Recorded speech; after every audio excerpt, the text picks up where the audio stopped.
நமக்குள்ளே எல்லாருக்குள்ளேயும் ஒரு குட்டி ஆசை இருக்கும் இல்லையா? எப்படி இங்கிலீஷ் பேசுறது? எப்படி இங்கிலீஷ் ஃப்ளூயண்ட்டாக பேசுறது? அதுக்காக நிறைய வீடியோஸ் போய் யூடியூப்பில் சர்ச் பண்ணி பார்த்துருப்போம். How to learn English in 20 days, how to learn grammar in 30 minutes, how to speak English in a week. இந்த மாதிரி நிறைய வீடியோஸ் பார்த்துருக்கோம் இல்லையா? இப்போ நான் எதை பற்றி பேச போகிறேன்னா, இந்த வீடியோஸ்லாம் முக்கியம்தான். ஆனால் எதுக்காக நம்ம இதை பண்ணுறோம் அப்படின்றத நம்ம நிறைய பேர் மறந்துடுறோம். இப்போ ஒரு வீடியோவை 30 minutes பார்த்து நான் என்ன ரீட்டைன் பண்ணுவேன், இல்லை அதை எங்கே அப்ளை பண்ணுவேன்றது ஒருத்தருக்கும் மாறும். ஸோ நம்ம என்ன பார்க்க போகிறோன்னா, ஒரு இதை கற்றுக்கிறத எப்படி கற்றுக்கலாம், அதை எப்படி அப்ளை பண்ணலாம், ப்ராக்டிக்கலி எப்படி யூஸ் பண்ணலான்றத நம்ம இந்த வீடியோவில் பார்க்க போகிறோம். முதல்ல ஒரு விஷயத்தை கற்றுக்குறோன்னா அதை எதுக்காக கற்றுக்குறோம் அப்படின்றது, முதல்ல ஒரு விஷயத்தை கற்றுக்குறோன்னா அதை எதுக்காக கற்றுக்குறோம் அப்படின்றது ரொம்ப முக்கியம். நம்மளோட மோட்டிவ் என்னவாக இருக்குது? நிறைய பேருக்கு ஸ்கூல்ஸ்லேயா இருக்கட்டும், ஆஃபீஸ்லேயா இருக்கட்டும், இல்லை காலேஜஸ்லேயா இருக்கட்டும், இங்கிலீஷ்ன்றது ஒரு பேசிக் ஃபார்ம் ஆஃப் கம்யூனிகேஷன், ஒரு பேசிக் லாங்குவேஜ், ஒரு காமன் லாங்குவேஜாக மாறிடுச்சு. ஸோ அதுக்கான தேவை இருக்குது. தேவை மட்டும் இருந்தால் போதுமா? தேவை இருந்தால் போதும். Necessity is mother of all creation அப்படின்னு எல்லோரும் சொல்லுவாங்க. ஆனால் அந்த தேவையை நமக்கேற்ற மாதிரி நம்ம எப்படி புரிஞ்சுக்கிறோம், அதில் நமக்கேற்ற மாதிரி அதை எப்படி அக்வயர் பண்ணிக்கிறோன்றது ரொம்ப ரொம்ப முக்கியம்.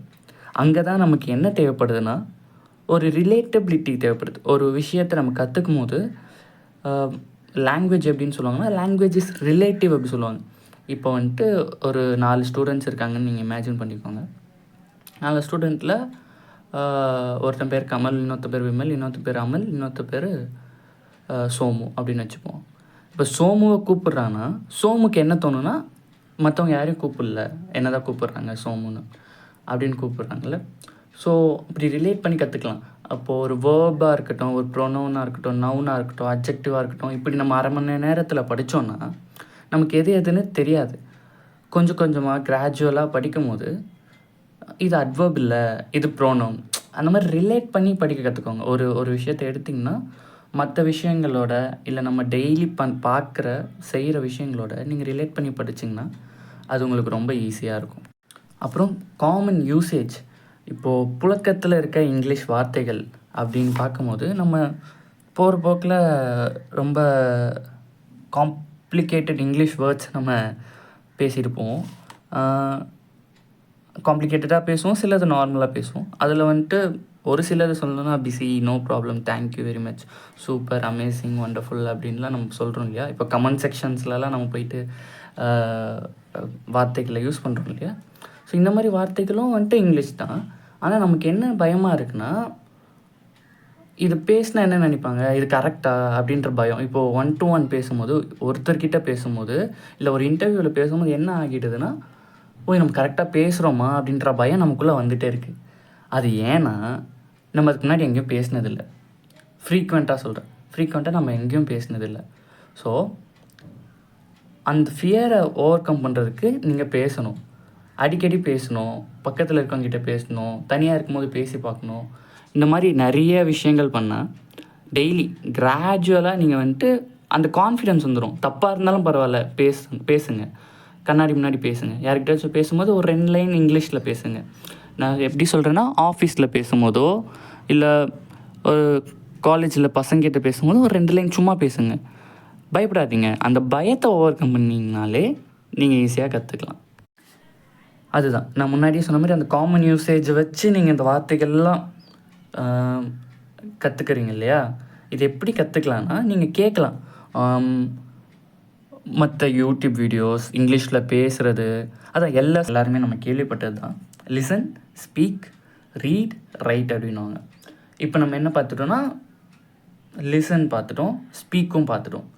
இப்போ அடுத்ததாக வர்றது தான் ரீட் அண்ட் ரைட். ரீட் அப்படின்னும் போது நம்ம மனசுக்குள்ளேயே படிக்கிறோம் இல்லையா? மனசுக்குள்ளேயே படிக்கிறப்ப என்ன ஆகிடுதுன்னா, நமக்கு புரியுது, நம்ம ஒரு சில விஷயங்கள் அண்டர்ஸ்டாண்ட் பண்ணிக்கிறோம், புரியாததை ஸ்கிப் பண்ணிவிட்டு போயிடும். நீங்கள் வாய் விட்டு படிக்கும் போது, லவுடாக படிக்கும் போது என்ன நடக்குதுன்னா, நீங்கள் பேசுகிற மாதிரி தான். ஒரு ட்ராமா ஆர்டிஸ்ட்லாம் பார்த்திங்கன்னா இப்படி பேப்பரை கையில் வச்சுட்டு சத்தமாக படித்து பேசுவாங்க இல்லையா? அந்த மாதிரி தான் நீங்களும் வந்துட்டு ப்ராக்டிஸ் பண்ணணும். இப்போ ஏதாச்சும் ஒரு சிம்பிளான ஒரு இதை எடுத்து நீங்கள் படித்து பாருங்கள். அது கரெக்டாக ப்ரொனவுன்ஸ் பண்ணுறீங்களான்னு பாருங்கள். அது கரெக்டாக அந்த ஸ்பேஸ் விட்டு பேசுகிறீங்களா பாருங்கள். கம்மா போட்டால் கேப் விட்டு பேசுகிறீங்களா பாருங்கள். இந்த மாதிரி நீங்கள் ப்ராக்டிஸ் பண்ண வேறு இடத்துல பேசும்போது அன்கான்ஷியஸாக நீங்கள் வந்துட்டு பேச ஆரம்பிச்சிருவீங்க.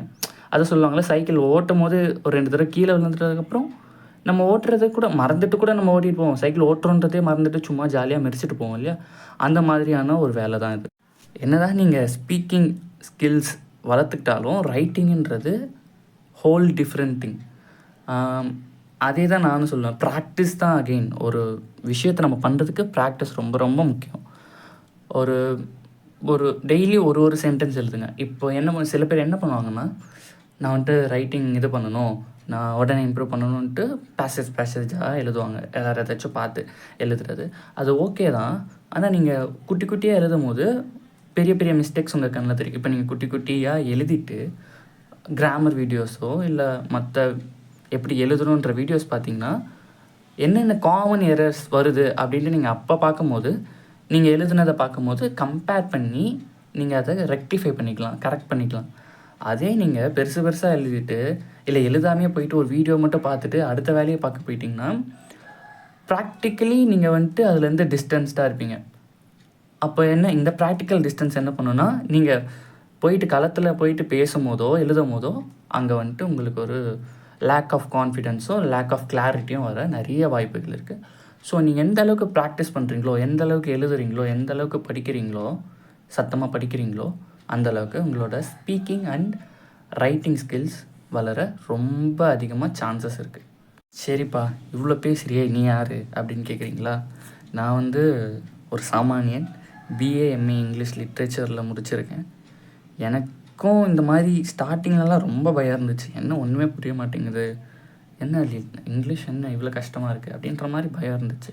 ஸோ அந்த மாதிரி நிறைய பேருக்கு இருக்கலாம். ஸோ இந்த மாதிரி விஷயங்கள் நான் என்னென்ன பண்ணேன், எப்படி கற்றுக்கிட்டேன் அப்படின்ற விஷயங்களை இந்த யூடியூப் சேனல் மூலயமா உங்களுக்கும் சொல்லணும் அப்படின்னு எனக்கு தோணுச்சு. ஸோ அதனால தான் இந்த வீடியோ ஷேர் பண்ணுறேன். அகெயின் நம்ம இந்த சேனலில் ரீடிங் அண்ட் ரைட்டிங் பற்றி நம்ம பேசுவோம். உங்களுக்கு ஏதாச்சும் டவுட் இருந்தால் இது எப்படி பண்ணுறது, இல்லை இது எந்த மாதிரி அப்ரோச் பண்ணுறது அப்படின்னு கேளுங்க. எல்லாருக்கும் ஒரே ஃபார்முலா ஒர்க் அவுட் ஆகாது. நம்ம பேசிக்ஸ் ஆனால் எல்லாருக்கும் ஒன்றா தான் இருக்கும். இப்போது இந்த மாதிரி பேப்பர் படிக்கிறது இல்லை கொஞ்சம் கொஞ்சமாக எழுதி ப்ராக்டிஸ் பண்ணுறது எல்லாருக்கும் ஒரே மாதிரி தான் இருக்கும். அதுக்கப்புறம் உங்களோட வழியை நீங்களே கண்டுபிடிச்சிருவீங்க ஈஸியாக. அண்ட் அகெயின் இது ஒரு லாங்குவேஜ் மட்டும் பேசுகிற சேனலாக இருக்குமானா இருக்காது. லிட்ரேச்சரும் நம்ம அங்கங்கே பேசுவோம். ஸோ உங்களுக்கு ஏதாச்சும் டவுட்ஸ் இருந்தால் கமெண்ட் பாக்ஸில் போடுங்க. அப்புறம் இன்னொரு முக்கியமான விஷயம், ஏற்கனவே சொன்ன மாதிரி ஒவ்வொருத்தருக்கும் ஒரு மாதிரியாக படித்தா பிடிக்கும், கற்றுப்பாங்க. ஒருத்தருக்கு புக்கை பார்த்து படித்தா அவங்களுக்கு ஈஸியாக புரிஞ்சிடும். இன்னும் சில பேருக்கு வீடியோஸ் பார்த்து அதை அப்ளை பண்ணி படிக்கிறது பிடிக்கும். அது எல்லாத்துக்குமே காமனாக ஒரு விஷயம் என்னென்னா, நீங்கள் கற்றுக்கும் போது சில டூல்ஸை யூஸ் பண்ணுங்கள். இப்போ கிராமர்லியாக இருக்கட்டும், இல்லைனா ChatGPTயாக இருக்கட்டும், இல்லை Claude AI இன்னொரு ஏஐ இருக்குது, அதுக்கிட்டலாம் போய் பேசுங்க. இந்த மாதிரி நான் ஒரு சென்டென்ஸ் சொன்னேன்ல, அந்த ஒவ்வொரு சென்டென்ஸையும் நீங்கள் அதில் போடுங்க. அதில் போட்டு என்ன தப்பு இருக்குது சொல்லு, கிராமர் மிஸ்டேக் என்ன இருக்குதுன்னு சொல்லு அப்படின்னு கேளுங்க. இப்போ உங்களுக்கு அதெல்லாம் கூட ஒரு மாதிரி இருந்துச்சுன்னா நீங்கள் நான் என்னோடய மெயில் ஐடி போடுறேன். அந்த மெயில் ஐடிக்கு நீங்கள் ஒரு பேராகிராஃப் எழுதி அனுப்புங்க. இல்லை உங்களுக்கு என்ன சந்தேகம் இருக்குன்றதையும் நீங்கள் போடுங்க. நான் முடிஞ்ச அளவுக்கு சீக்கிரமாக உங்களுக்கு ரிப்ளை பண்ணுறேன். தேங்க்யூ.